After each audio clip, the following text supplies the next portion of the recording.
topic on my computer right now. Oh, boy. Can't wait. Jeff's going to drag us through the mud here.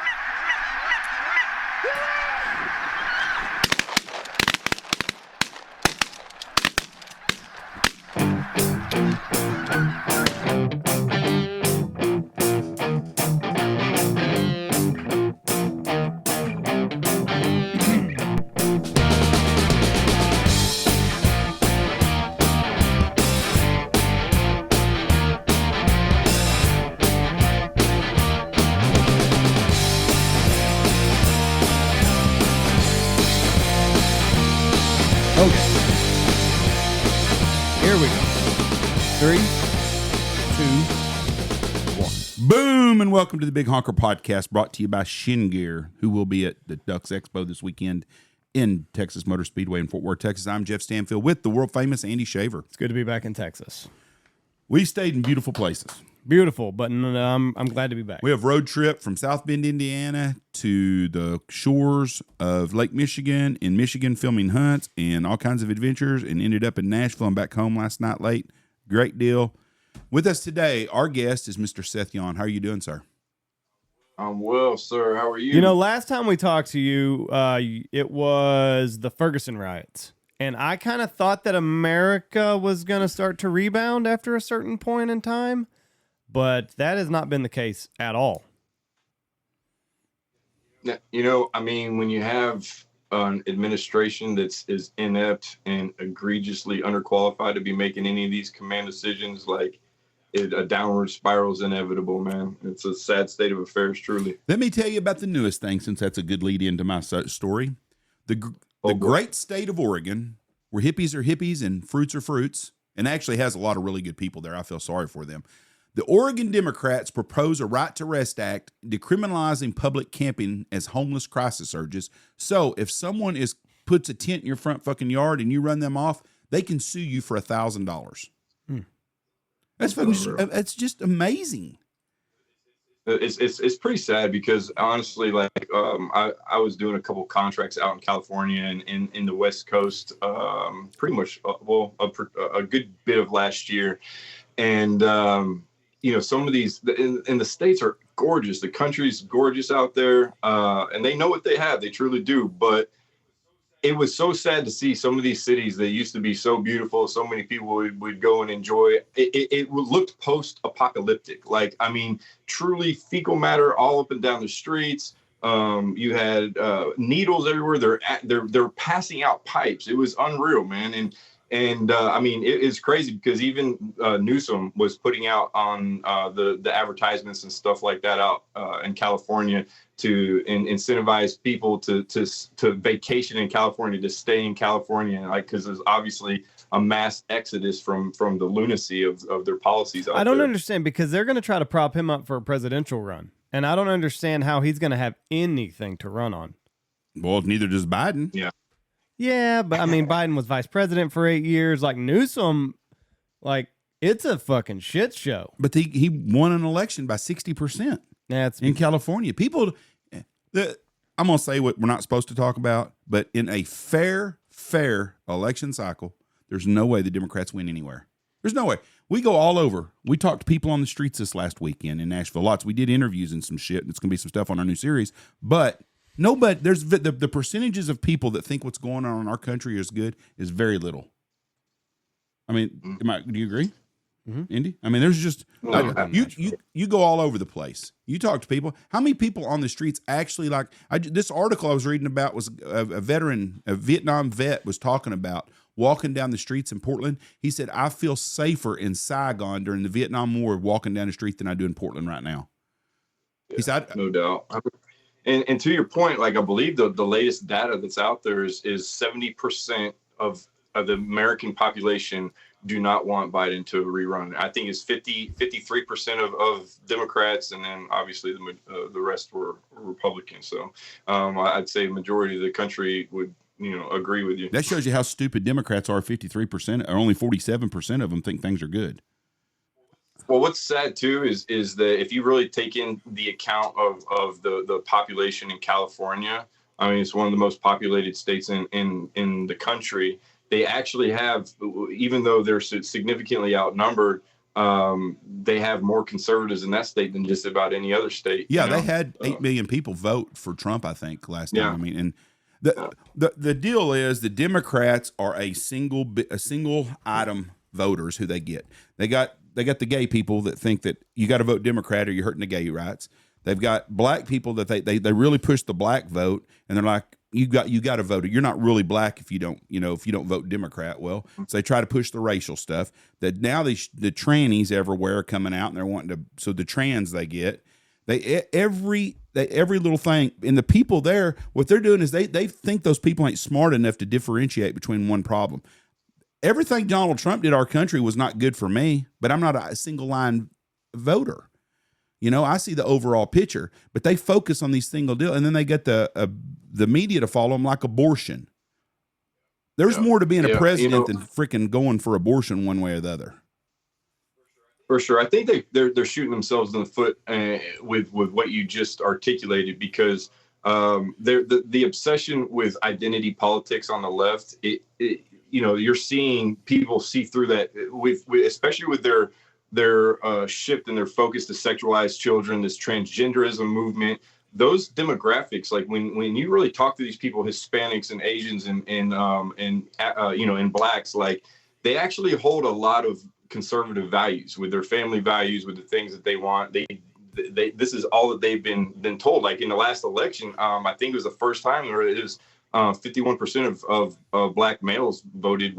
They voted red. Yep. So people are seeing through that crap. But this is the problem. And back to the initial point with Newsom is he's part of the establishment. Like you can literally put a complete buffoon, somebody that can't even find his way to a stage. Incoherently babble in such an embarrassing way on the world stage. And that individual can hold the highest office in the entire world, so it doesn't really matter about your qualifications or your experience or education or all these different things, man. Like if you're their guy, then that's who they're going to push forward. I had a conversation at the Nashville airport. I sat at a bar next to a lady, and she was an Oriental lady. Am I allowed to say that word? I don't care. I can't remember which word I'm not allowed to say. She was from somewhere over to the Middle East, or not the Middle East, the Southeast. I don't, whatever it is. Nice lady. She was a nurse practitioner, lives in San Francisco. She said she moved to North Carolina for 4 years. Absolutely loved it, but her family's all in San Francisco. It's where she grew up at. And she goes, I miss my family, so I moved back. She told me San Francisco's a shit show. Basically, she said it is terrible. She goes, when I lived in North Carolina, she goes, one day, she goes, I went to the bar with the girls and come back, and she goes, I was drunk, and she goes, I left my keys in my door. She goes, in San Francisco, if I did that, my house would be gone, I would be gone, and everything I own would be gone. She goes, one other time, I forgot to close the garage door in the back, and when I went to work, she goes, I drove home 12 hours later from my shift, and my door's still open. She goes, everything in my garage was still there. She goes, in San Francisco, there would be nothing there. She goes, I hate what has become of my city. She goes, San Francisco used to be a really nice place. She goes, it is inclusive, and they were pretty open-minded. They were very open-minded on everything. But she goes, they have went so far to the left now. She goes, it's dangerous. She goes, it's horrible. She goes, the drugs, the homelessness, people shitting in the streets. She says, it's horrible. And this is coming from a lady, and she said, I am a liberal. She goes, it's a terrible, terrible place. I said, why do y'all keep voting for it? She goes, I have no idea. She goes, and I don't think she's voting blue anymore. The propaganda machine is real for sure. I mean, you'd think those people could see it for themselves, though. Yeah. You really do. Now, since the last time we talked to you, a lot's happened in your life. You were shot a couple years ago. About a year and a half ago on my last op down in South America. What you were down there? You were freeing slaves, and what'd you get? You freed 96 and we've 96 total since I've been working in counter child sex trafficking. On that particular op, we got 12 back. Jesus. So between the 6 and 16. Man. Now, what happened? Were you ambushed, or were you going into a house and they opened fire on you? So I got at least certain aspects of it out, of course, but the they'll activate us whenever there's anything beyond the capability of their local law enforcement assets, and it goes through the embassy, and they have an RSO vetted team. So that with the host nation partner force, essentially. So there's 3 different aspects to this mission. They'll have some type of information on where these girls are being trafficked or held. And then, so we'll send our guys in on like a 2-man like recce team to conduct the SR piece, the special reconnaissance piece, determine like patterns of life, weapon systems, technical surveillance. If we can get any PID on girls or any of the players there, then great. Well, every single one of those fincas are linked to either a brothel or a strip club. So then we'll send our UC teams into those brothels and develop a relationship with whoever's owning that. It's pretty brutal. I personally hate that piece of it because at some point you have to sit across from these guys and listen to what they like to do to little girls and little boys, and then I got to tell them what I like to do to little girls and little boys. And the entire time I'm just looking at that freaking carotid, thinking about how I want to slide my blade through it, So then we'll set up some type of party where we'll serve as an OA, an operational advisor, either on the raid itself or me personally, I would like to be in the party. That way, like whenever I get the 3-minute, or 5-minute, 3-minute to breach or whatever, I can move the girls to a certain part of the house. And so to mitigate any type of HR hostage rescue type situation. So in this particular instance, and I'll tell those guys, I'm like, man, beat the shit out of me, man. Like I want to look bloody coming out of there when they have me cuffed, alongside with all these other dirt bags. So anyways, one of my backgrounds outside, after the military, particularly, I was a counterintelligence special agent for the Gov. And so I'm always very concerned with like the internal threat, so I would always ask like, what's the ops testing look like with these guys? And it was pretty minimal. And I was getting some demeanor hits on this particular guy and this team that I was an OA on with their team leader. And, things were just pinging. They were just off for me. And as the op was kind of winding down, he's like, hey, we have some squirters outside. And they have, I think he said 3 or 4 girls with them. And I was like, okay, they have everything locked down here. So we took off and we're running kind of staggered going down this alleyway. And I look up, it's like a slight grade, kind of like a favela setting. And I got 4 guns pointed at me, and I had just seen him like kind of dip off into this little alleyway, this little doorway. And as soon as I saw that, I just knew. And I looked up, and I have 4 barrels pointing at me, and they opened up. And I really didn't feel. I got hit. Matter of fact, I got my plates right down here. That's crazy. Didn't know we were going to be talking about this, but I took a round right here and then a round right there. Those were the ones that counted. And then I got hit in my chest. It punctured my lung. It was split into 4 fragments. It hit a rib and went up into my shoulder. And then one was like 2 millimeters from my heart. One was just sitting right there. They pulled it out. They just did like, a little pneumothorax but it had punctured my lung. And so I didn't even feel that one. The one I felt was the one that went through my neck, and it hit like the brachial plexus nerve. So my left arm kind of went limp for a minute, and I was like, oh, dang. But where I was in the alley, like if I turned around and tried to find cover, because there was none right there, I would have just gotten zipped up, man. I would have got plugged up pretty good. So sometimes the best defense is a superior offense, and I just, everything slowed down for me, and I acquired my targets and pushed off a couple rounds. So, well, I'm still undefeated in gun battles. So you're sitting here, so yeah. Whenever once you return fire, are they pretty much done? Like, is their fight pretty much over, or are they still kind of pinging at you? I think that they kind of were surprised that I engaged and was moving forward. I don't think that they anticipated that. I dropped the first guy right away, hit the second dude. He ended up expiring 2 days later, and the other 2 took off, man, because they're cowards. They're bitch made, dude. 4 versus 1, and they still. And then accomplish their objective. So now, is your adrenaline so high that you don't really feel much whenever this is going off? Like, I'm sure you know that you're getting shot, but as far as like being in excruciating pain, is your adrenaline at a state to where it keeps some of that pain away? I'll be honest, man, like, not really. I think, look, I'm not trying to say I'm some type of badass. Every single guy I worked with are typically more badass than me. I'm the guy that's like making heroes out of everybody else. I'm unconscious somewhere and they're dragging me off in the middle of the fight. Right.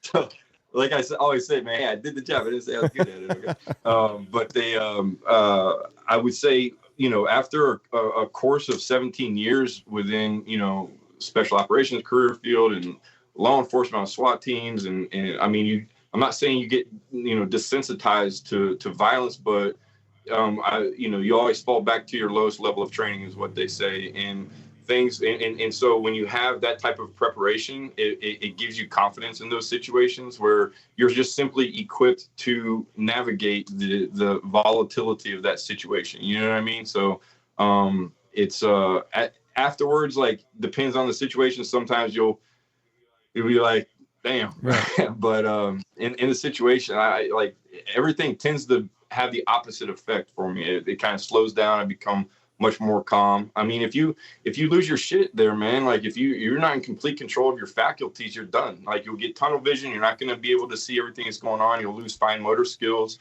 And so that's the last thing that you want in that situation, right? That's a lot of blood. I'm looking at the picture right now, and I mean, it's you lost that one in your neck.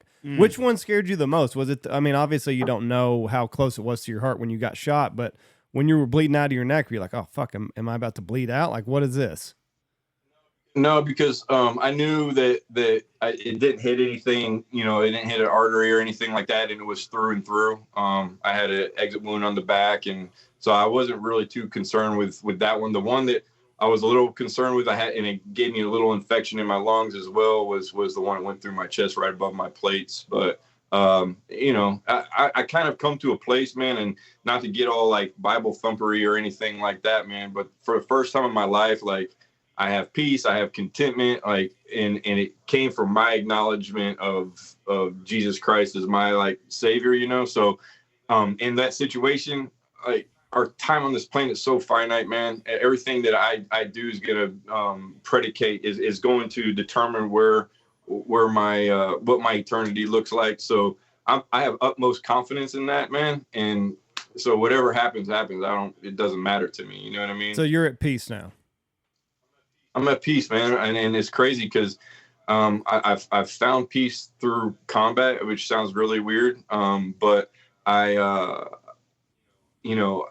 I've always struggled with contentment. I've always struggled with peace. I've always wanted the next best thing. I always wanted to secure my own legacy and all this bullshit, man. And as soon as I came back to my faith, or came to my faith in the first place about a year and a half ago, I can't explain it, but it was the first time where I had contentment, where I had peace, where and how can I explain that? I didn't acquire anything more. It was just me acknowledging what I believe to be absolute truth now. So see, and that is weird, like you said, though, because I would figure a guy like you that has seen some of the worst parts of human existence would kind of be a little cynical to an all-loving God, right?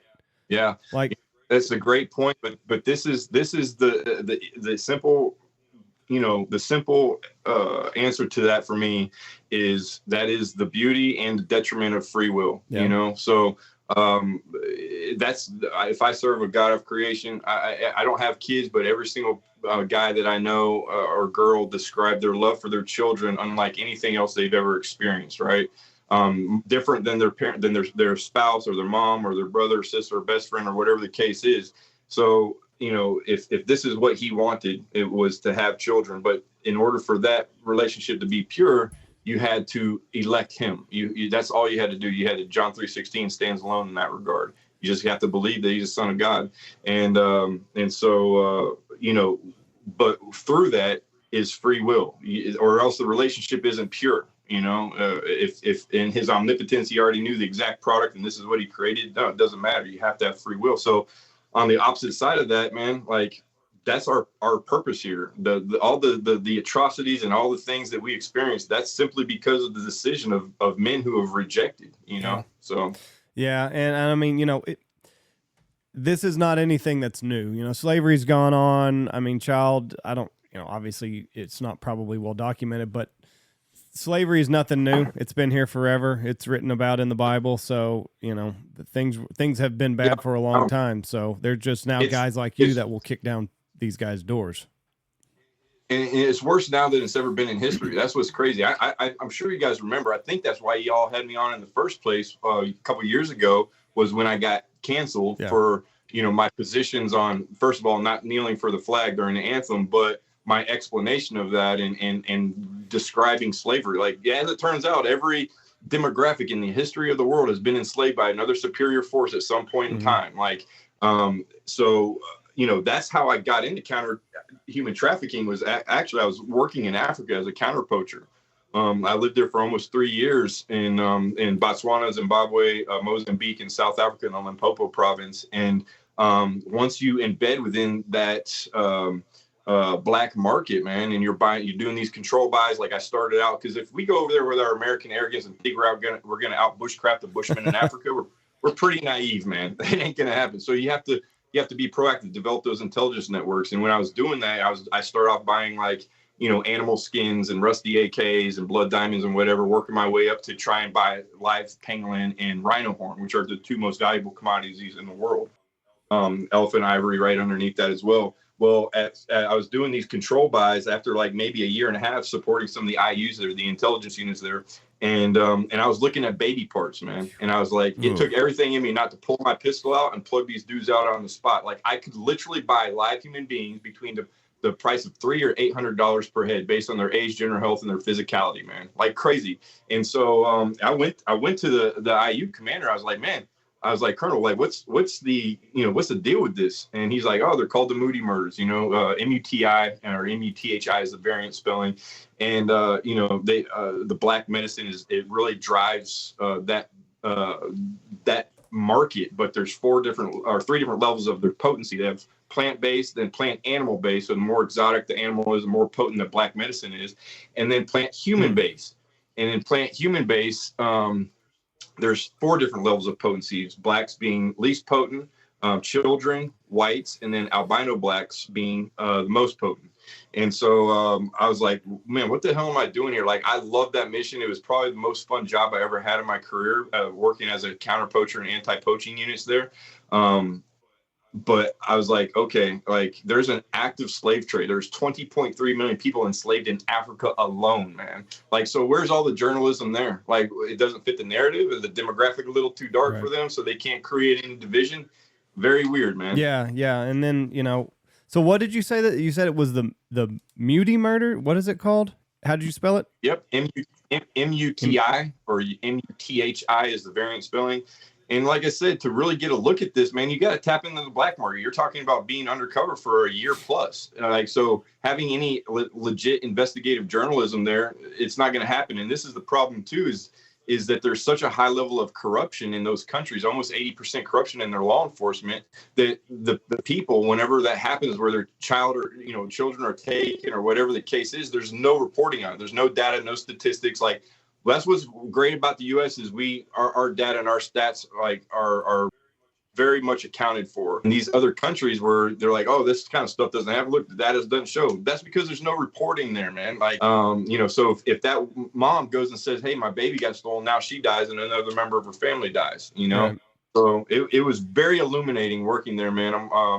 I really want to shed a lot of light to it, as a matter of fact. And there's and there's a lot of organizations that exploit that mission there as well. It's just the tribal dynamics are so volatile. Man, I've gotten just as many firefights down there as I did in Afghanistan or wherever, so. What do you think about this? This just come out a day ago.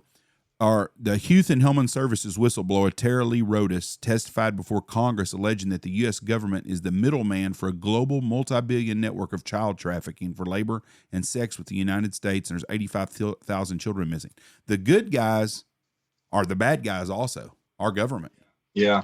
I mean, this is the thing, man, and I'm sure I'll get some. It's kind of controversial what I'm about to say, but my my time in the military, my time in the intelligence community, even as a contractor, it's almost become a point of shame for me, man. Like, our presence in these areas of operations were not determined by these subject matter experts in SOCOM and CENTCOM and SOCCENT and wherever, by these actual subject matter experts and commanders who spent the entirety of their life leading men and developing a strategic mindset.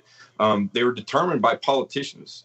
That's why we were in war. Every single war or conflict was determined by a handful of men who have a ton of special interests there.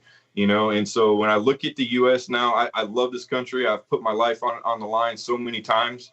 But we are absolutely the hub of it's like modern day Sodom and Gomorrah, man. Everything that's vile and depraved, like, comes out of this country, Yeah. I'm looking up the Muti murders, and I mean, Jesus, and it's all for human sacrifice practiced by these tribes.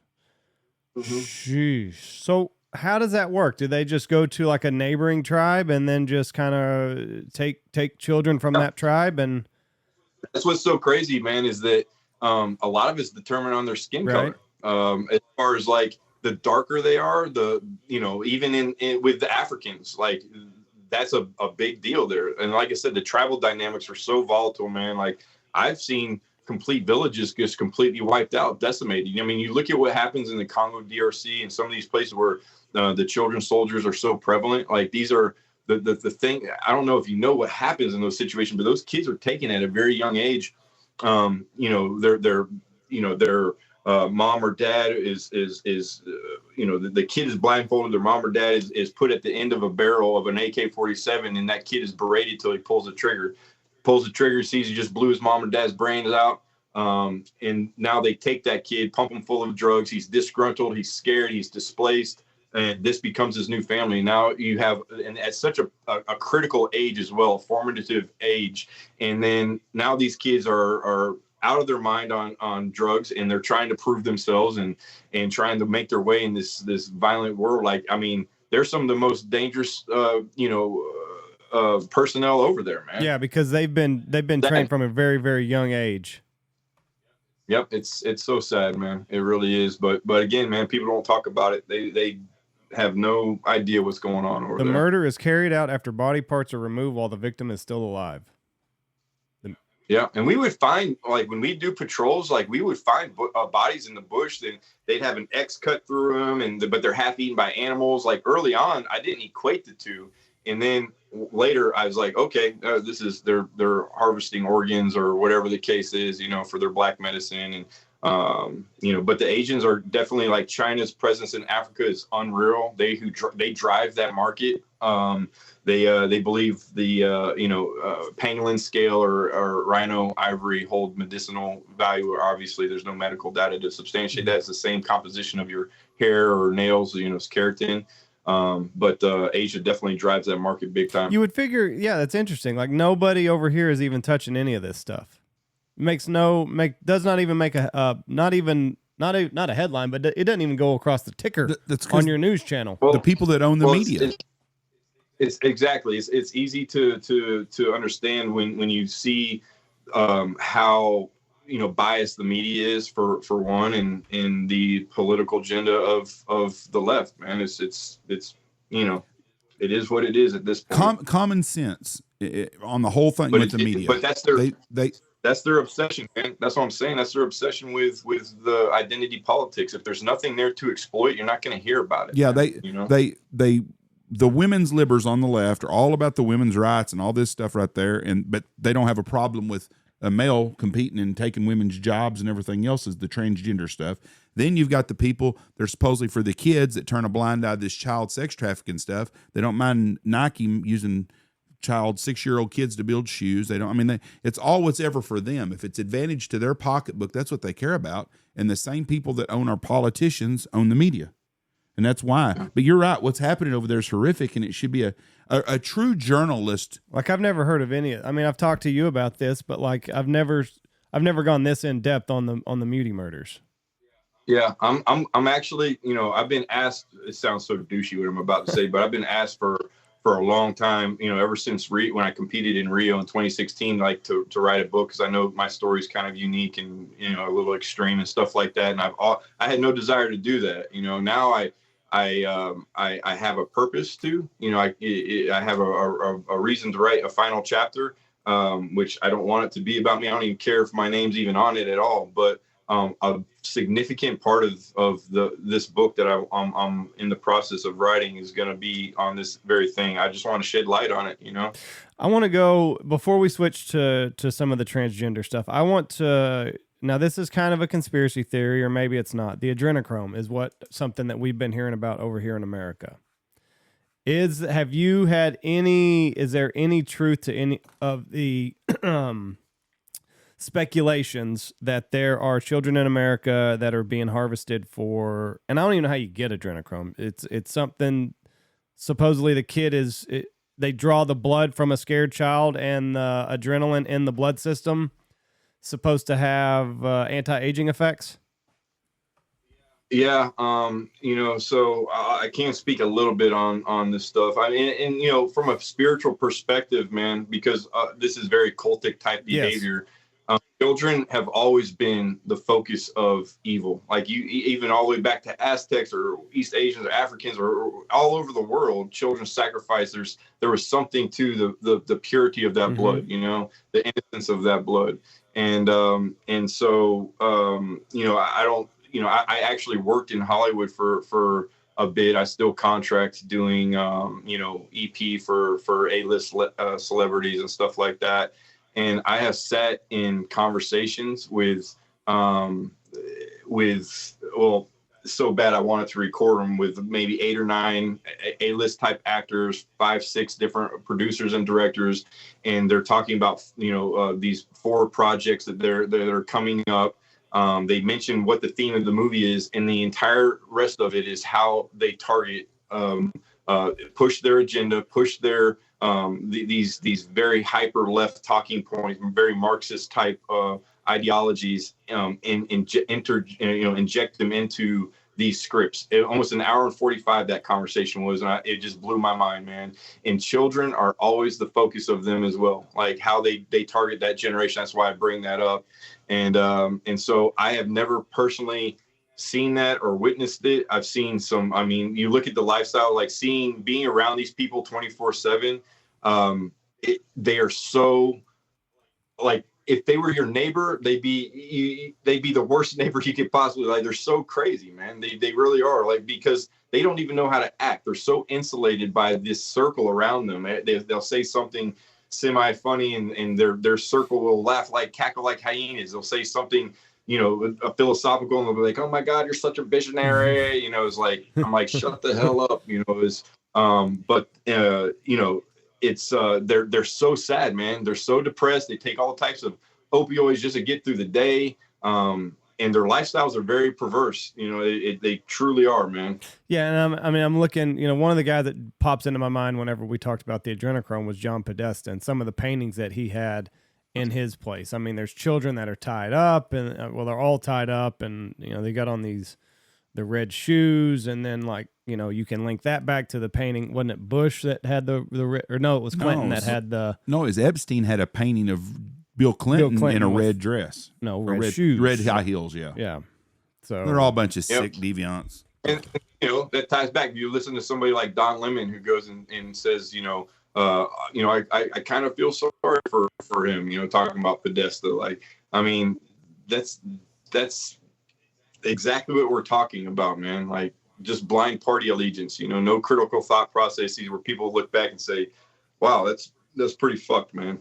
Yeah, and then, like, Epstein, we arrested Epstein, we arrested Maxwell, we've had the trial. Conveniently, there was also the Johnny Depp trial, which shows how dumb America is, because it's like, oh, we got Johnny Depp and Amber Heard, we'll pay attention to that, not the Maxwell trial.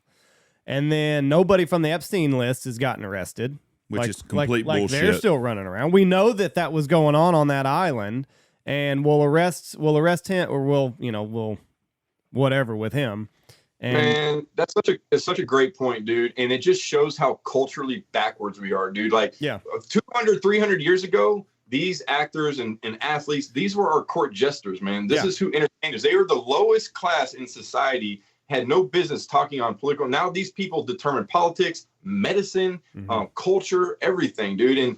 And I mean, you know, as I'm a former athlete myself, so I've had an inside look. I've seen where these funds are appropriated, and you know, it's a bunch of grown-ass people playing a children's game. At the end of the day, they're chasing around a bag of air, and they're worshipped for it, man. It's unreal. And then you have these actors that don't even know who they truly are at the core, because their entire existence is learning to pretend to be somebody else, like studying it, every aspect. And I will say that most of them have a very elevated emotional intelligence. Like they know how to gauge their audience. They know how it's going to be interpreted. They know what aspects to pull from certain personalities that they're trying to portray.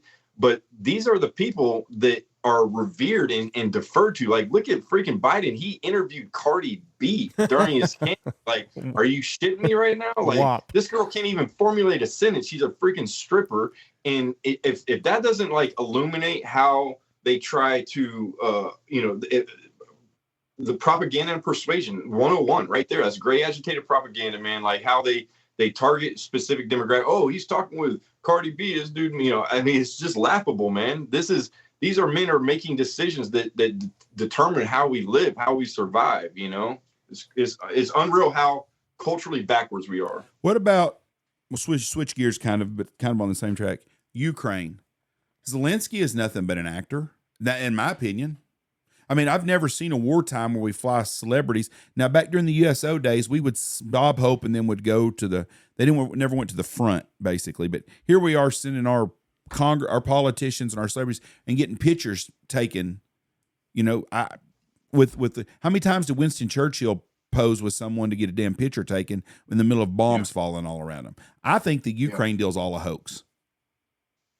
Well, I did do a couple pumps to Ukraine. And I'm really conflicted on it because I don't think we have any business there. Ultimately, I'm just putting that out there.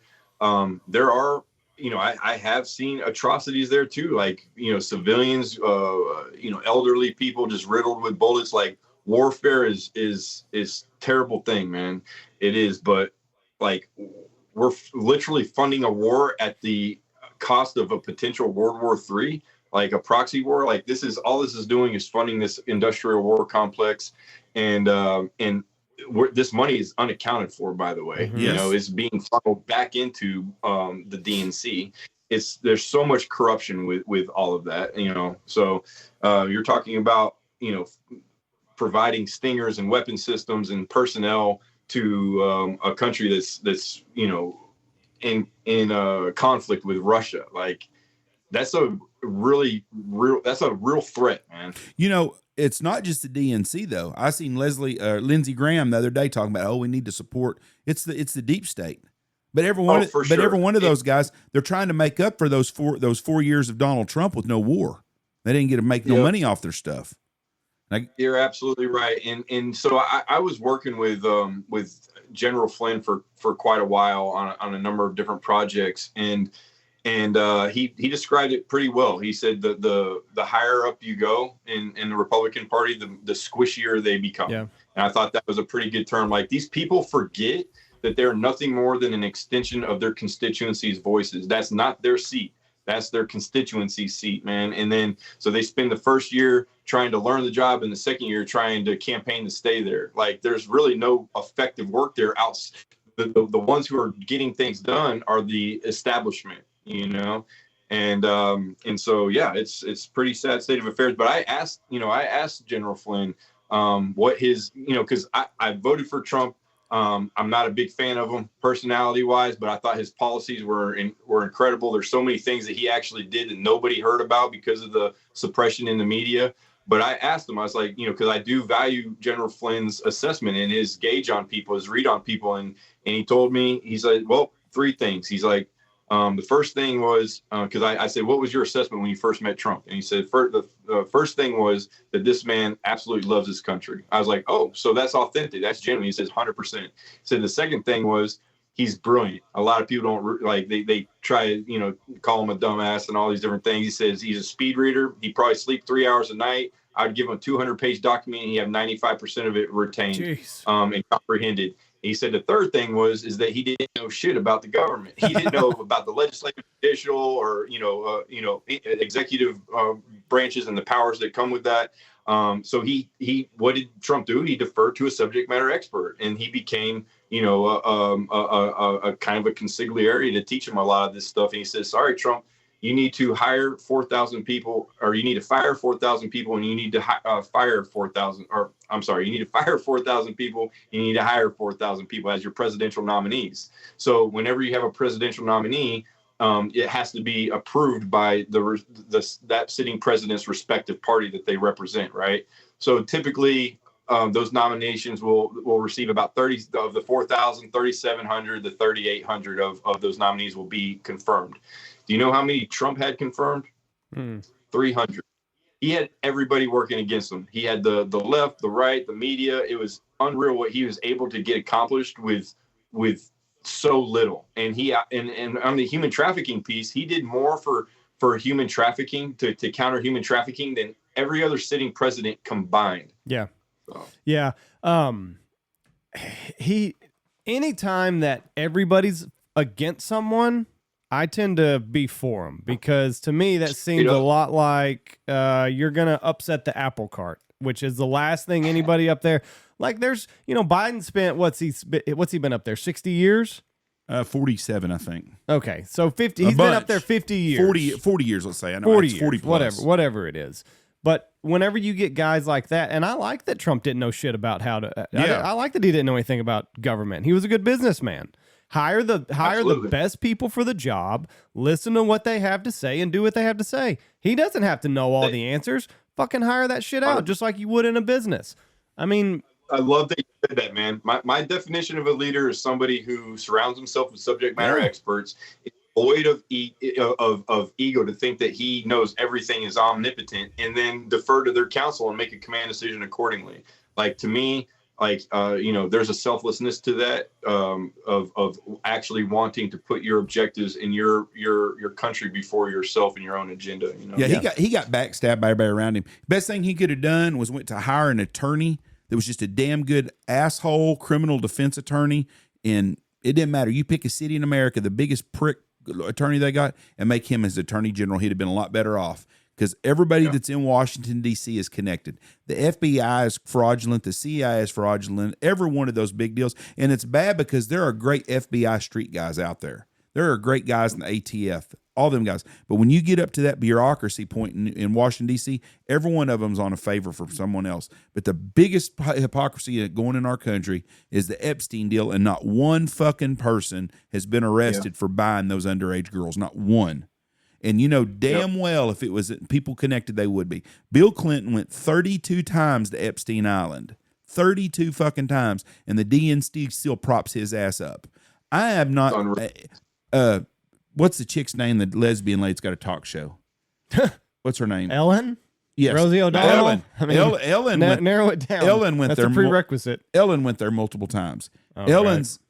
I'm going to give you a conspiracy deal. Ellen's ex-wife was Ann Hesh, the lady that died in the wreck. Correct. That's a fucked up whole system all by there. Supposedly, she was coming out on a bunch of shit on Ellen. But anytime anybody dies, they say they're coming out. Like when the Lincoln Park guy died, he was coming out. When Anthony Bourdain killed himself, he had stuff on the deep state that he was about to. Well, they're good. Okay, so what about today? The guy that was a whistleblower on Biden is he's disappeared now. I mean, another conspiracy. Do you think the good guys took him, or do you think the bad guys took him? He's somewhere. But he's disappeared. But that's the way they do. They don't even try to hide it anymore. And there's a lot of things. I'm going to ask you if you know about this, because I don't know if this is true or not. And I've read it, and I never had heard it until about 6 months ago. I did not realize when the federal building in Oklahoma City blew up that they had all the documents that attached Hillary Clinton to Whitewater. Those were all in that deal. They were fixing to release them on the next following Tuesday. Then they had that explosion. Have you ever heard that story before? I have not. I had not man. heard That's that till about 6 months ago, and now I've seen it till about 6 months ago, and now I've seen it talked about a lot of times. I don't know if it's true or not. It doesn't surprise me if it is true, though. Would Well, it shock you? I'll say this, man. Like, no, absolutely not.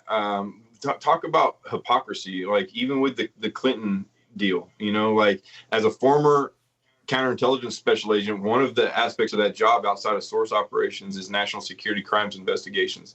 Like, for her to take, after she's subpoenaed for it, to take the very conscientious and pointed actions of bleaching 33,000 classified emails, and then to have the gall to lie to the American public and say, oh, I didn't know what the classification markings were. You're the head of the Department of State. You know what's classified and what's not. It's a very simple process. There's only 3 classifications: confidential, secret, and top secret. Now, there's tons of caveats to those security clearances, but anyways, I digress.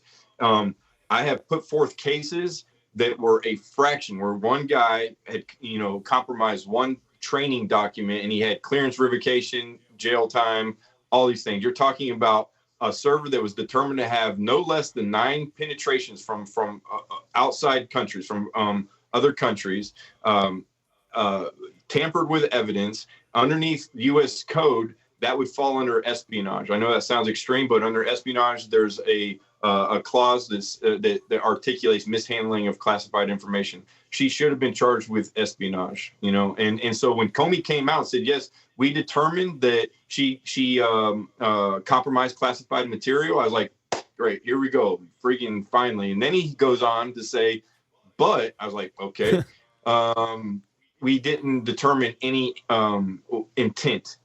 And I was like, where the hell does it say in the U.S. code that you have to have intent to do it? Right. It's unreal, man. What about the kid that got arrested 2-3 weeks ago for leaking the Biden stuff that showed all the money and stuff coming out? And he was supposedly, now they said that he's a racist. That's how they're handling it now, is he's racist.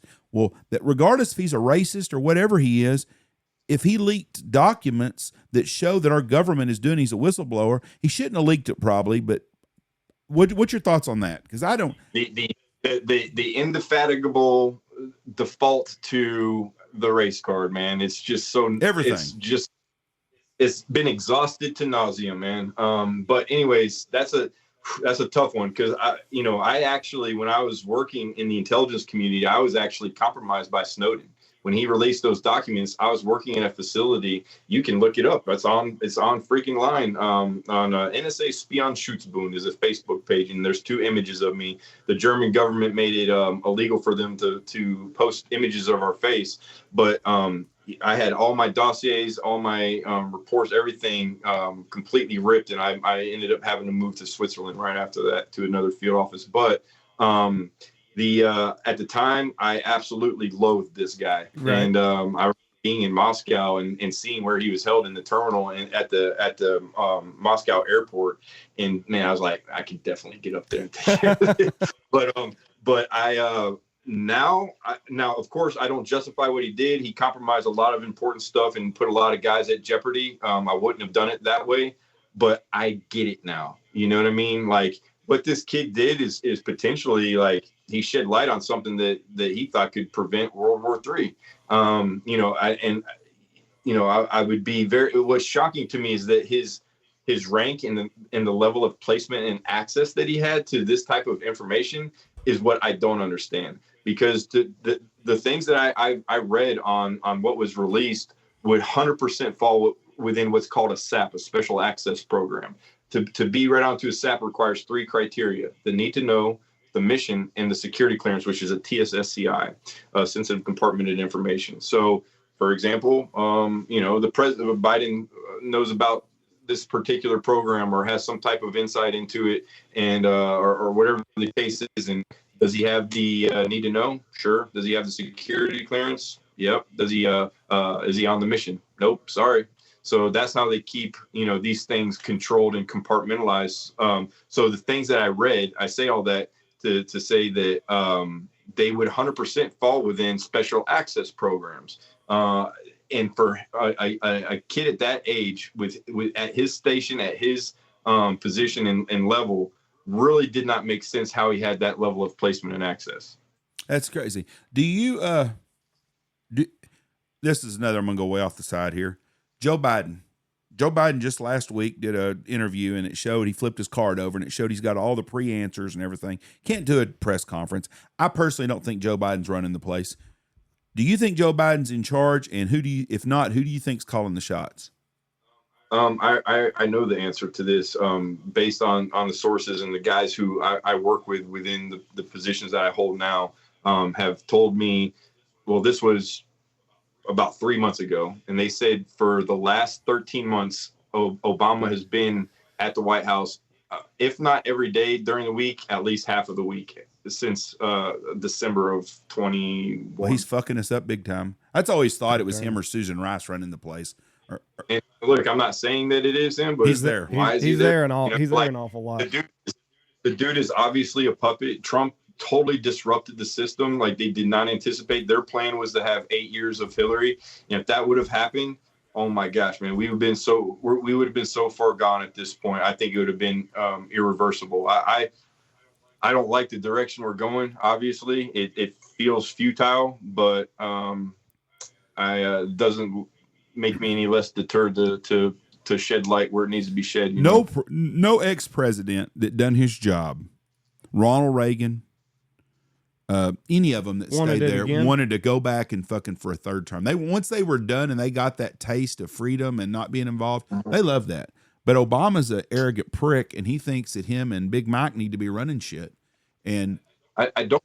You're absolutely right. I don't understand how the left has weaponized these, going back to the Bureau the way that they have. Look at the raid that was conducted. That's unprecedented. That's never happened on a sitting president. What came of that? Nothing. Yeah. It was he had already had it approved. He had a borderline skiff in his own home. Like, he had full-time Secret Service on there, had everything approved already through the Bureau. All those documents, were released. So then they go and determine that Biden has classified information in his freaking garage next to the Corvette, right, and not even a peep, not any type of call to action, nothing, man. Like, the double standard. NSA came in. They cut us. I'm laughing. Nauseating, man. Yeah, you cut out for just a split second there, so I'm assuming the Washington's probably listening now. But you're exactly right though. Like, even when you look at this, the whistleblower, like, if they do it under the Biden administration, they're public enemy number one. But if there was a whistleblower in the Trump administration when Trump was in charge, well, they were a patriot and they were looking out for the greater good of America. And let's leak all these documents on Trump, and you get your 15 minutes of fame in the media. But if you do that with Biden in charge, well, all of a sudden now it's a problem. So it's another double standard. I can't believe anybody living in this country thinks that we are on the right path right now. Nobody. I don't care who you are. Here's my question: Why do they want to do this? They live here too, though. Yeah, I don't understand that. Why do they want all of this to go down in flames? What's their end game? I've kind of come to a point, man, where there's three things that corrupt character more so than anything else that will exponentially put you on that path. Is greed, is power, influence, and money. And when these men reach that level of power, that level of influence, and then obviously the money, how can you justify these politicians that are multimillionaires on $174,000 salary a year? Like, I think there was a tax when I was considering a run for Congress, I was looking at the tax returns for some of the elected officials, and I think the least amount that I saw that was claimed was like $660,000, man. Like, so where's that money coming from? Special interest or stock trades. There's a very, very good page on Twitter. It's Pelosi stocks anyway. And I think there's an app now. You can follow a politician and it will invest your money how they invest their money. And the returns are off the chart. Like, everybody's talking about banning TikTok. Well, that's because they're invested in Facebook and Instagram. They're invested in Meta. So Zuckerberg absolutely came to these guys. TikTok's putting a big dent in. They're a big thorn in their side. They're not collecting any more of your data than Facebook, Instagram, YouTube. Like, your information's out there. I So- trust the Chinese more than I do our American but government. But these politicians have been bought off by Zuckerberg. even when I was in the military in the Gov, like we would field test some incredible equipment when I was at 20th Special Forces Group, and what was actually contracted, what they actually purchased was never the best product. I was always like, why did they choose this over that? Well, obviously because that politician had some type of invested, interest into that company, and I saw that multiple times. Okay, I want to switch gears just a little bit here. You're an athlete, and now all of a sudden it is okay for a biological male to physically compete against. Oh, we lost him. They're definitely listening. Yeah, I bet they are. They're definitely listening. How would you rate the quality of this call? I'm gonna give it. Yeah, he's calling back right now. Oh no, it kicked me out. Skype kicked me out right during. I guarantee you, we tripped a wire. Would you be surprised though? We honestly? tripped a wire, Jeff. Would you be surprised? Fuck. Hang on. We'll be right back, folks. Oh, there you are. What the fuck? That's crazy. It signed us out for whatever reason. Like the whole all of Skype just fucking went kaput. Interesting. Probably listening to us. Think I know why. Yeah, I mean, I've been having, especially with the position I'm where I'm working right now, like I've been having a lot of anomalies going on with my cellular devices. So. What is that like? Is that scary? I mean, like I said, man, we talked about it earlier, like before we even got on, man. Like I'm just at a place in my life. Like obviously, I'll never do anything to jeopardize the safety of like guys who I worked with in those missions, but. Man, people should really know what's going on, and I think every tax-paying citizen like should know where these monies are being allocated, where they're being appropriated. Like in my humble opinion, one of the most powerful entities in the world is the House Appropriations Committee. They're who determine all clandestine and covert operations, and they have an unlimited, unaccounted for black op funds. Man, like that's not really a term that's used, like black op funds, but that's what they are. When I say that, people know what I mean. So yeah, I'm just at a place now where I don't really care. Like I said, I have confidence where I'm going in the end, and I've had these conversations with my family. Like I'm not trying to sound dramatic or extreme or anything like that. I'm like, if anything happens, like first of all, it's not what it's going to be, what's going to be said, and don't look into it. Like just leave it alone. I'll see you in eternity. I'll see you in a couple of years. We'll be kicking it. Oh, that's got to be scary. I mean, you're a badass and all that stuff, but still, I don't. It would be tough. The world is on fire. There's no doubt about it. So anyway, we were going to get into we were going to talk about transgender for just a little bit. Now it's okay for a biological male to get into the physical arena against a biological female. You're seeing them in MMA matches. You're seeing them in the swimming pool. I mean, nobody has hurt women's sports more than these idiotic policies. I really can't believe we're even talking about this. You know what I mean? Yes. Like how far we've gone culturally, like where we're actually debating this stuff, where we're not recognizing. Like, there's a reason why the World Health Organization, what was it, 4 or 5 years ago, had transgenderism listed as a mental health disorder. They reversed that, doing no type of medical, any type of compiling any data or anything like that. They were completely coerced by the political realm. It was all politics, man. Why they reversed their position on that. So with again no medical data to warrant that type of reversal on that position. It's pretty crazy. Again, unprecedented in the scientific realm. So here you have transgenderism, men who are pretending to be women and absolutely crushing women's sports. Like, I don't understand how a true feminist could ever even justify that, man. Like, you're talking about a man pretending to be a woman is going in and crushing all these records. Like, I was on staff with the U.S. women's national team for almost a year, the soccer team, during the World Cup run. Got the gold medal in 2019, And man, I mean, they would get crushed by boy teams, man. Like everything that they say, they would go. I mean, obviously it was closed sessions. You're not, the parents weren't even allowed in there, and it would be a local club, not a PDA team, not a professional development academy or a college team. Boys, like 15, 16-year-old boys, and they could not match their physicality or speed. And yet, the women's national team, like Megan Rapinoe, or goes on and says that, we would give the men's national team a run for the money. It's like almost laughable. And then they go and they're some of the biggest proponents for bringing men into a women's sport. Like it's just lunacy, man. I can't even wrap my head around it. What's crazy is when Megan Rapinoe come out the other day, and her and Sue Bird, her whatever she is, her husband, wife, come out and said, we think the transgender men should be able to play with women. Like Andy said the other day, well, she'd be out of a job. There wouldn't be a woman playing WNBA that didn't have a penis.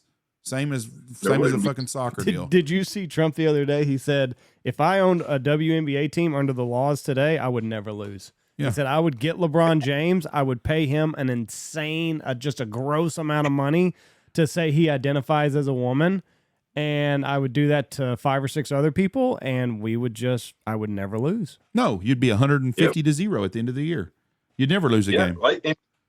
And like I said, man, I love that women have a space to compete and to enjoy sport on that level, man. You're talking about bringing in men. Dude, it's just not even a competition. Like I said, with the women's national team, these were boys, and these are the best female soccer players in the world. Now, technically, the women were better. Their positioning, their technical skills were better. They just could not match the speed and physicality. Period. Yeah. This week, Brittany Griner, Miss Adam's apple herself, come out. Who should stand anytime she even thinks the national anthem's about to come on. I think she has been doing that. Has she? She's been doing that. Good for her. But she come out and said, I don't understand why America has to do this to transgender. Transgenders should be allowed to compete in women. Listen, lady, if that fucking happened, you'd be the same way. You'd be out of job. The third string freaking power forward at the smallest college in the United States would score 50 points a game or 60 points in the girls' game. Easy. 100%. Yeah. I have a little experience about that as well. They had a WNBA player come to my high school when I was a kid, and she had just signed. It was her first year. She got signed out of UConn, and she's like kind of talking some shit and we want to run one-on-one, and I played more basketball than I did soccer or boxing or anything growing up, so I ran it with her, and it was 11-2. This was a professional ball player, and I was a high school, and the same thing when I was fighting pro. We'd have when I lived in Thailand, we'd have UFC fighters come through and have camps there all the time.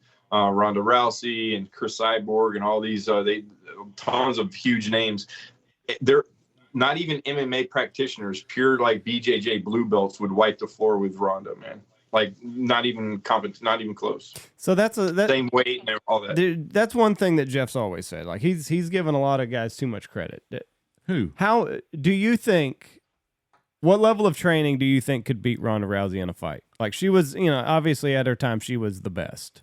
But I mean, do you think a blue belt in jiu-jitsu would have the same, would be physically? Any man that can throw a punch would knock her ass out. Yeah, but you got to hit her first. She's going to get fucking hit. It's a woman, 150-pound woman fighting a 150-pound man on the same I think frame. she could kick your ass, Jeff. Well, fuck, I'm old, fat, and out of shape. Probably so. Well, you said any man. Well, if I fucking nailed her with a fucking good one across her fucking chin, knock her ass out. Hey, I'll say this: I have a ton of respect for women in combat sport. Yes. Like they're badasses. Like to me, like whenever you hear dudes talk about, I could kick his ass. I took on 3 dudes. I'm like, man, this motherfucker never even been in a fight in his life, right. Man. Like I got my ass kicked something way more than I won. That's how you learn. That's how you get better, man. Is just getting your butt kicked over. Oh, I never lost a fight in my life. Okay, bro. Right. So you're telling me you ain't never trained then? Like, so you're talking about women who train specifically for this sport and a guy who doesn't. Yeah, I mean, you're always going to have a problem with speed and power. Always, no matter if you're a guy or a girl. But yeah, I'd say some of these girls would definitely friggin', wipe the floor with dudes that don't train. But guys who do, it's not even a competition, man. Thank if you you. take a dude who's 150 pounds, his musculature, his musculoskeletal system, everything is so much more developed, man. Like, again, even if her technique is better, same analogy I used with the women's national team, their technique was much better. They just could not match the speed and power, I think Rhonda would kick my ass. No. I think she would. She definitely kick your ass. Like we've already established that. Yeah, she would probably whip my ass. Okay, but you said any man. I'm saying a man that's in good shape will beat her ass. Oh, give me a break. You would beat her ass. First of all, no. you got more heart and desire than she's got. You'd beat her ass. What are you fucking talking about? She was the best. She was the best woman. But a woman is not a fighter. Say that oh my God. You can't say that I've got more heart and desire than her. She has risen to the top of everything that she's ever competed at. So I think she's got plenty of heart and plenty of desire. You're not letting a woman whip your ass, are you? I think she would. I don't think so. Whether I wanted to or not.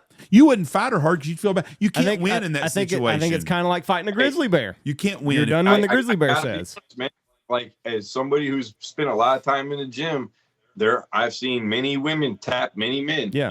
It's just how much training you're investing into, just like anything else in the world, man. Like you're not gonna walk into something and be the best without ever training in it, So when their entire lives are invested with this, like, yeah, there's some legit female fighters, no doubt. But again, pound for pound in the same weight class, there's never going to be a competition. And against a biological male that is also trained and fight. Like it's going to kill women's sports. Remember when they wanted her to fight Floyd Mayweather?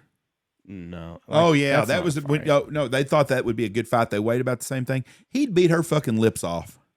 Yeah. Well, I mean, was he going to be able to punch her? Yeah. Oh, that's not fair. Well, you tie his hands behind his back? That ain't a fight.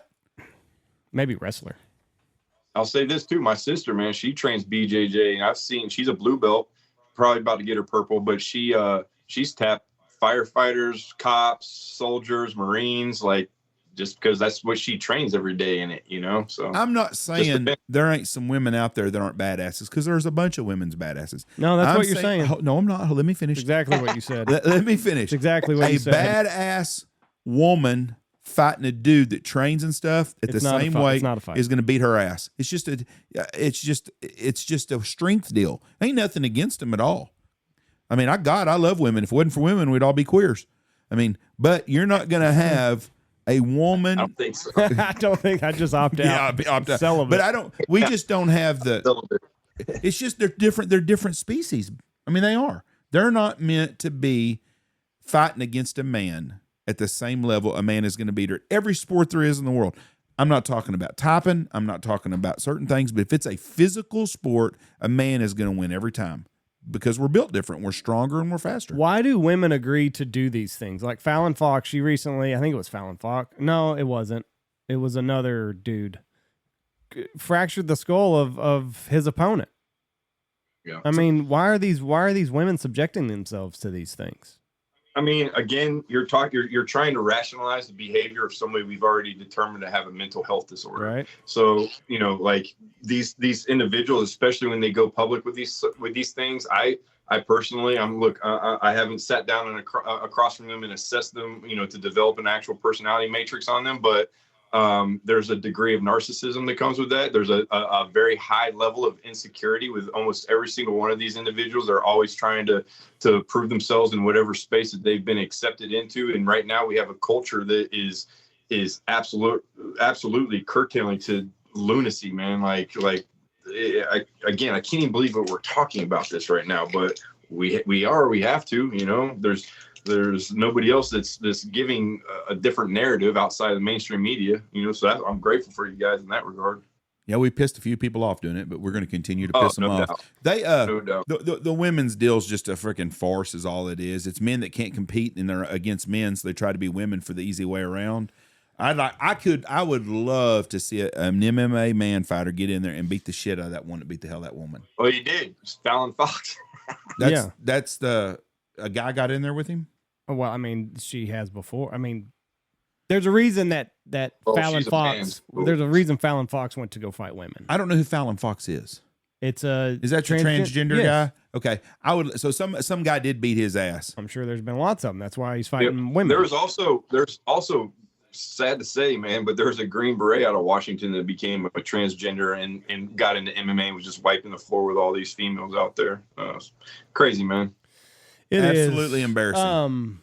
But again, I don't understand how feminists, like true feminists, can rationalize, can justify this, man. Like, how they're for it. You're taking men who are pretending to be you, and they're coming into your space and taking it over. Like, how are you okay with that? It blows my mind. They could have ended it at the NCAA swim meet last year. They could have ended it in the first time. If every one of those girls wouldn't have jumped in that water and just stood on the podium and let that fucking chick with the dick swim down there and back and forth Leah and do his Thomas. thing, and nobody else do shit, the NCAA would have quit doing that. That'd been the last time they'd done it, because it was an embarrassment to the NCAA. And didn't it come out that he took a shower with these women, and he's got full male genitalia? I think Riley Gaines is her name. Yeah, she's think cool. She came out and that's what that was her big position, was like, I'm sharing a locker room with a guy and is fully nude. Like, how can any woman feel comfortable in that position as well? And you want to see again, like the just rabid, response to when she came to speak about it. Look what she almost got put in the hospital. She got jumped by all these freaking transgender, advocates. It's insane, the stuff that they get away with.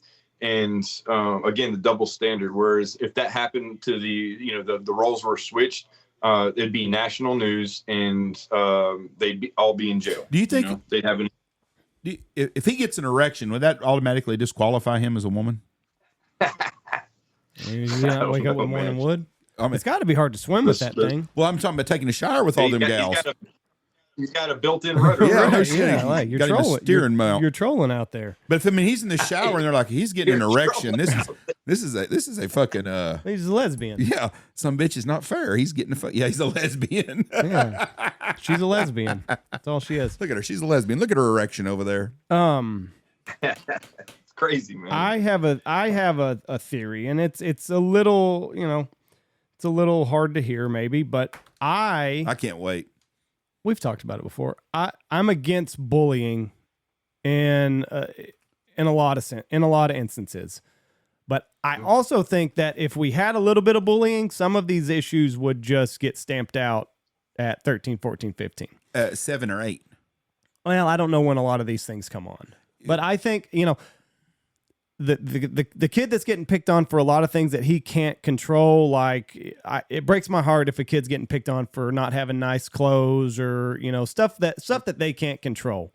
But if you're just a fucking weirdo and you expect to get a free pass because of this new law that we have, instilled upon us socially, I'm not exactly for that. Like, I think if you're just a fucking weirdo, that's the good thing about puberty, Well, right? you're cherry picking your bullying, huh? Well, yeah, I am. Because I am, anything that a kid can't control, like, being poor or whatever. But that's the good thing about puberty is you kind of go through this period where you don't really know who you are. You don't feel comfortable in your own body. And then you've got assholes that are going to, like, needle you. I think you're looking at me here. So, yeah, well, you were a bully. But no. So I'm for bullying in some instances, but I'm definitely against it in others. But I think that a lot of these problems would go away. I just think you're articulating it wrong. I don't even think that you're an advocate for selective bullying. I know I'm not as well. Like, it's something even growing up, all my fights were against some guy that was bullying a kid for no reason. But when you're talking about a culture that's celebrating the pussification of men, right, where beta males are absolutely celebrated, and culturally this is what's being promoted, and so I think that some of these kids have just never been punched in the face for being a dickhead, or being they haven't been checked. If not only are they not checked, but they're provided a platform and a space to perpetuate that type of mindset, man. It's just, again, completely antithetical of what men are designed to be. That is exactly right. You're 100% right. I am articulating it wrong. boys should be checked. That's exactly right. Like if you're gonna be this this weird thing, and you expect me to just go along with it, I should have the right to fucking check you. Yeah, straight up. I have said before, the problem is right now is the guys that got their ass beat at dodgeball are running everything now. Just like the guy that's listening at the CIA that keeps cutting us off. Yes. Yeah, I mean, you're just not allowed to have a differing position of what is trendy and popular. Being at the U.S. Soccer Federation and the U.S. Olympic Committee, like everything that you see there, none of these people truly care about all those the social justice issues. And there's no discussions that outside of that public eye space. It's all virtue signaling, man. And again, man, there's just no space for a traditional alpha male type of presence that doesn't stand for this shit, man. We finally have been caught up to on all the participation trophies and not keeping score in the league. You think this is just another iteration of the participation I think trophy? it's finally caught up. All the kids my age grew up keeping score. We didn't get participation, but our kids who are 30 years old now, we're off again, are all in that situation where their kids now are products of y'all who never ever got, y'all all got participation trophies. I didn't get a participation trophy. They did at your age though. That's when they started. I think it was 10 years younger than me. No, we quit in California. They quit keeping score in Little League when I was in school. Well, I'm not from California. I'm from Texas. In Texas, we kept score when I was in this. But those kids now are all with little kids, and those people are getting into roles, but they think everything is just given to you just by doing something. You automatically are a winner, and that's not true. Wichita Falls, where I grew up at, they had after I got out of school 10 years later, they had cheerleader tryouts. Well, it wasn't fair to take the hottest 6 girls with the nicest boobs and the nicest asses that become cheerleaders that we all got to vote on because we wanted hot ones. They decided they were going to let anybody be a cheerleader. They had junior highs. They'd have 120 fucking cheerleaders at a game. They'd be lined up the whole fucking side, more girls cheering than playing because somebody got their feelings hurt and their daughter didn't make it. Well, it's tough shit. It's if you got ugly parents, you may not be a cheerleader. That's just the way it used to be. Some of the best lessons in life are when you don't fucking measure up. Yeah. Like when you fall flat on your ass and you have this stark realization that your best wasn't good enough. It's the best thing that you could ever learn. Absolutely. Now we have a culture that celebrates mediocrity and underperformance. Like when I was a kid, when I was coming up, all I cared about being was a professional athlete. I never cared about all the good games or all the points or whatever. All I cared about was that one that I missed. That's what I would fixate on, now they're coddled and again, celebrated for mediocre behavior. And back to the original point that he made is, you're talking about, people like morbidly obese people that are being, again, celebrated and promoting a lifestyle that is so incredibly unhealthy, slothful, lazy. If we're made in God's image, man, that's not what it is. That's not what we're supposed to look like. What's the rapper Lizzo? Isn't that who she is? Like she's, I mean, she's overweight. She's short.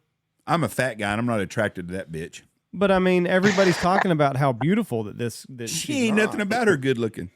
Nobody really believes that. No, man. fuck no. Well, it's the media. The media is coming out saying how beautiful this chick we need is. More. They have to. We need more honest rednecks out in the world. Well, I think there are, but they don't get any coverage.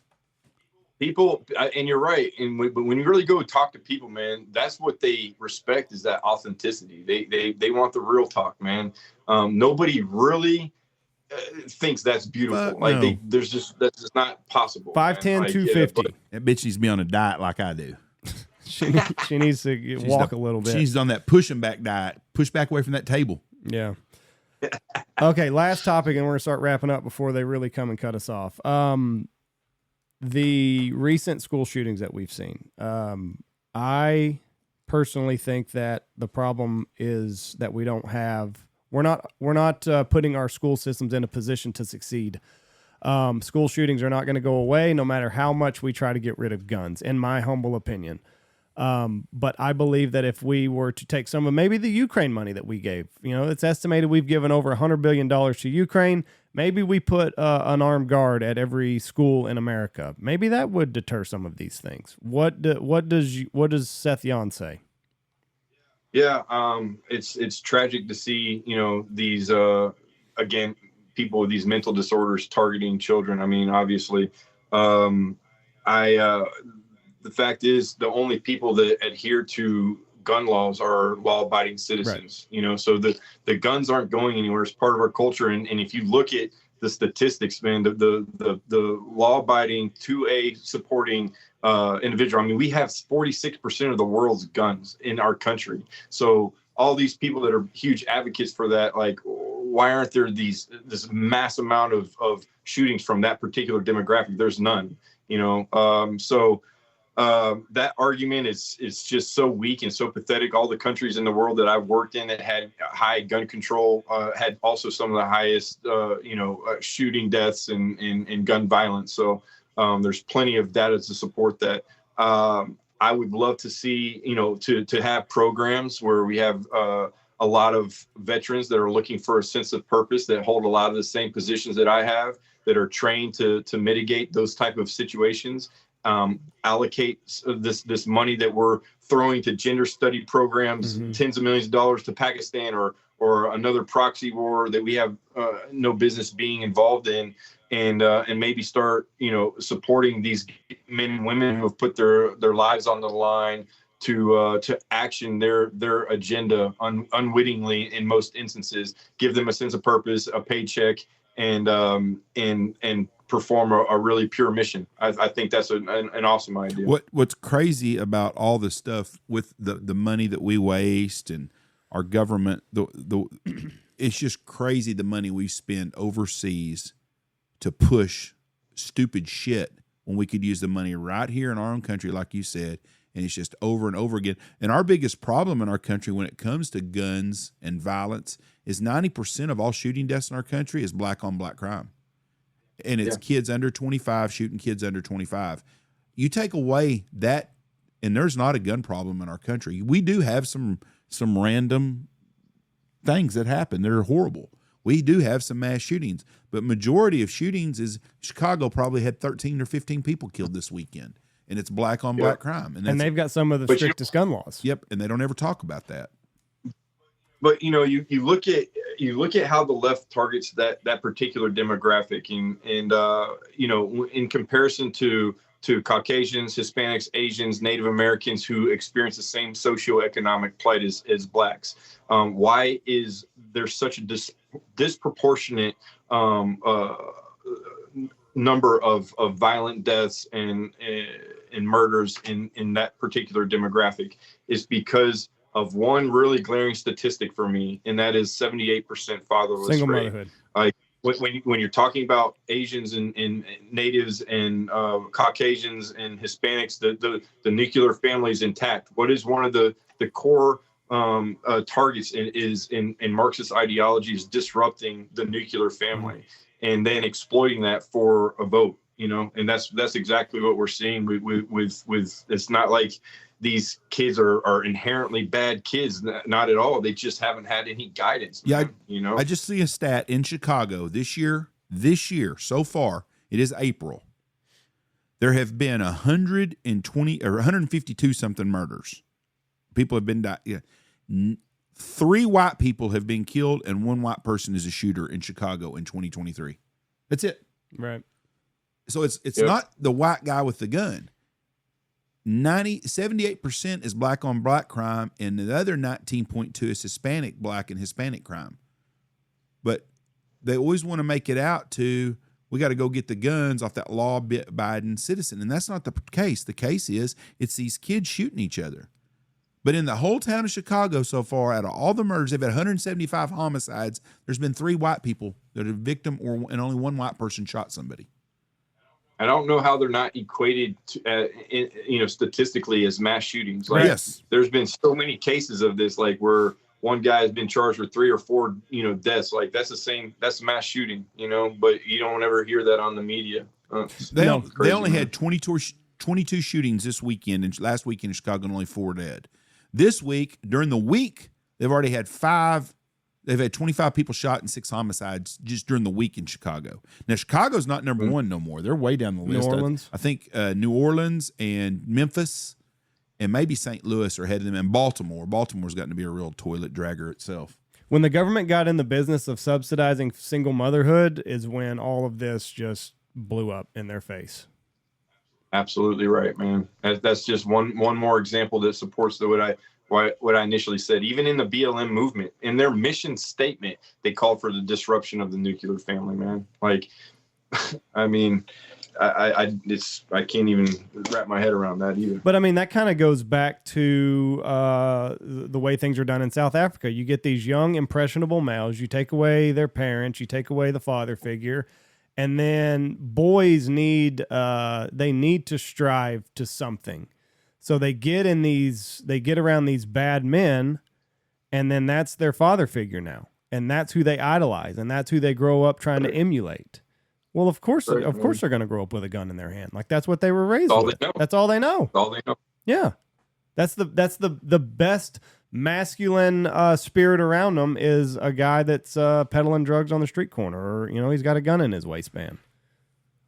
Well, I love Jordan Peterson's position on that, on masculinity in the desire to become dangerous. Mm-hmm. Now, that sounds menacing and all these things. No, a real man he equipped himself to be able to handle any situation, but also is measured in those responses. Yes, So and that's where they're not receiving generally. I hate speaking in generalities, but statistically, that's where you're seeing a very little guidance in education. Well, I mean, if it's 78%, that's become the majority. 78% of their single motherhoods in the Black community. That's a bad statistic that nobody wants to talk about. And I don't know how to fix that, because there are so many generations in these communities that is what they've known for 3 generations. They've known that's just been their way of life since the 70s and 80s. So I don't know how you go back.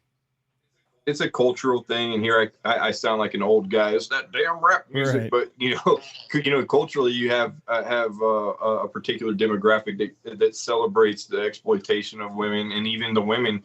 Like Cardi B again is another. I can't believe I mentioned her twice. She's not even worthy of my breath. But we're look at some of the lyrics that she puts out. This is what these kids are listening to. This is their education. This is who's raising them, man.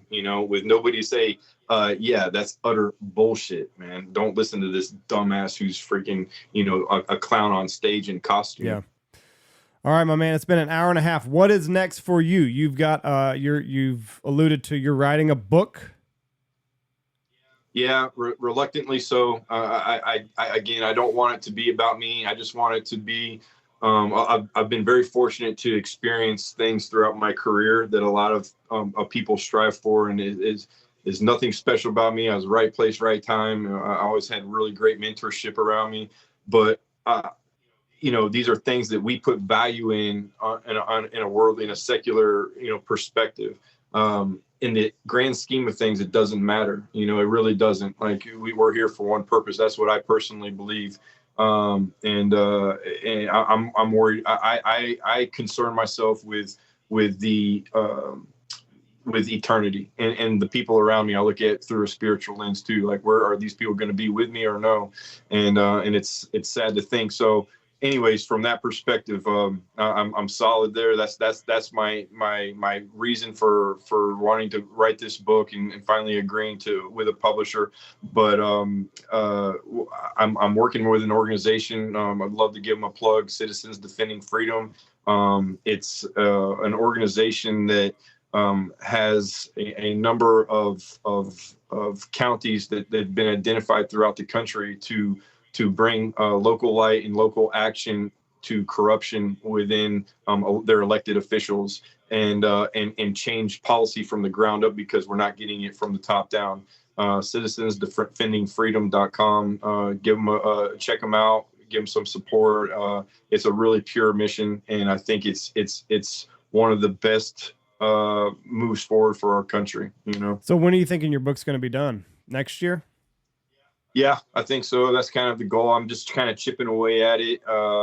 I just, again, I want to minimize like, oh, this is how, how great I am. No, it has nothing to do with that. It's actually quite the opposite of that, but it downplays all the things that we strive for culturally nowadays, and puts into perspective what's really important in life, so. But I mean, you were another one. You had a tough upbringing, and I mean, you were able to make it. So I mean, they should be championing you instead of canceling you, right?